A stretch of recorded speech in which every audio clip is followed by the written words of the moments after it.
दोस्तों, आपने ये बहुत सुना होगा कि भक्त के बस में भगवान है। ये बात एकदम सही है। अगर हम दिल से उनको मानते हैं तो भगवान हमेशा हमारे साथ रहते हैं। वो हर काम में हमारा हाथ बटाते हैं। आपने ये बहुत सारी कहानी सुनी ही होंगी। आज हम आपको ऐसी कहानी सुनाएंगे जिसे सुनकर आपके रोंगटे खड़े हो जाएंगे। ये कहानी एक बूढ़ी औरत की है जिसने चोरी करके भगवान को अपने बस में कर लिया। ये सब कैसे और क्यों हुआ, अगर आप ये जानना चाहते हैं तो कहानी को अंत तक ज़रूर सुनिएगा।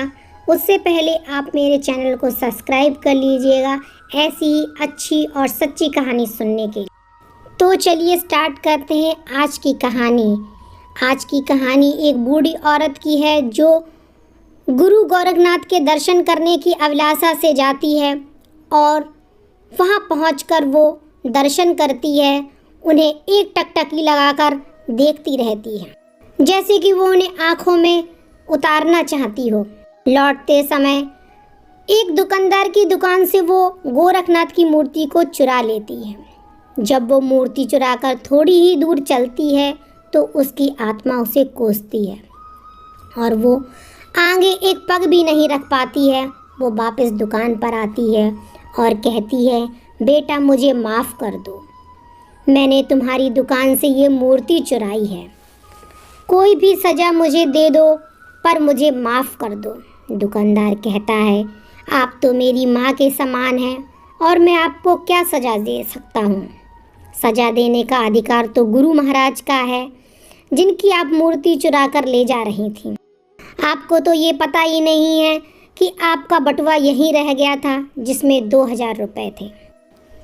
उसकी कृपा हो तो कोई किसी का कुछ नहीं बिगाड़ सकता है। उसके बाद बूढ़ी माँ कहती है, मैं ये पैसे तुमसे नहीं लूँगी, ये पैसे तुम्हारे हैं और ये मूर्ति आज से मेरी हो गई। मुझे तो मेरे गुरुजी मिल गए हैं, मैं बहुत खुश हूँ।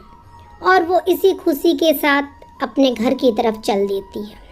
घर पहुंचकर वो गुरु गोरखनाथ जी को रोज़ अपने हाथों से खाना बनाती और पहला खाना उन्हें ही खिलाती, नहलाती, कपड़े बदलती, रोज़ उनकी ऐसे पूजा करती। वो गुरु गोरखनाथ जी का एक बच्चे की तरह ख्याल रखती। एक दिन वो बूढ़ी औरत बीमार हो जाती है।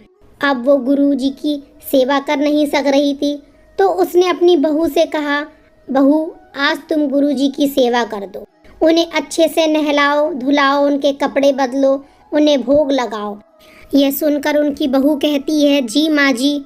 और वो श्री गोरखनाथ जी को नहलाने के लिए जैसे ही उनके स्थान से उठाती है वो मूर्ति उनके हाथ से छूटकर नीचे गिर जाती है। अब बूढ़ी औरत जोर जोर से रोने लगती है और जिद करने लगती है कि डॉक्टर साहब को बुलाओ, डॉक्टर साहब को बुलाओ, मेरे गुरुजी को चोट लग गई है। लोगों ने उसे बहुत समझाया, उसके बेटे बहू, फिर भी वो नहीं मानी। उसका वहम ख़त्म ही नहीं हो रहा था और वो रोए जा रही थी। ये सब उसका बेटा देखकर बहुत दुखी हो जाता है और वो तुरंत डॉक्टर को बुलाता है। जब डॉक्टर वहाँ पर आता है तो बस उनका वहम मिटाने के लिए वो मशीन को गुरु जी के छाती पर लगाता है। जैसे ही वो मशीन छाती पर लगाता है उनका दिल जोर जोर से धड़कने लगता है। डॉक्टर साहब बहुत घबरा जाते हैं। वो ये मशीन बार बार लगाते हैं और बार बार दिल के धड़कने की जोर जोर से आवाज़ आती है। डॉक्टर साहब समझ गए थे ये मूर्ति नहीं है, ये साक्षात भगवान है।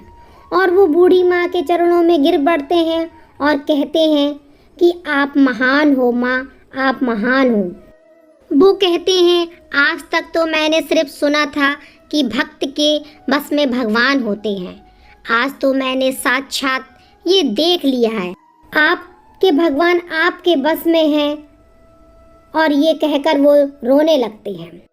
बूढ़ी औरत अपने गुरुजी को ठीक देखकर उन्हें गले से लगा लेती है और हमारी कहानी यहीं पर समाप्त होती है। दोस्तों, भगवान तो हमेशा हमारे साथ हैं, बस वो तो हमारी श्रद्धा देखते हैं कि हमारी कितनी श्रद्धा है उनके प्रति। आप जैसा चाहोगे भगवान वैसे ही आपके पास उसी रूप में विराजमान हो जाते हैं। दोस्तों, आपको हमारी कहानी ज़रा सी भी अच्छी लगी हो तो लाइक, शेयर और कमेंट करना ना भूलें।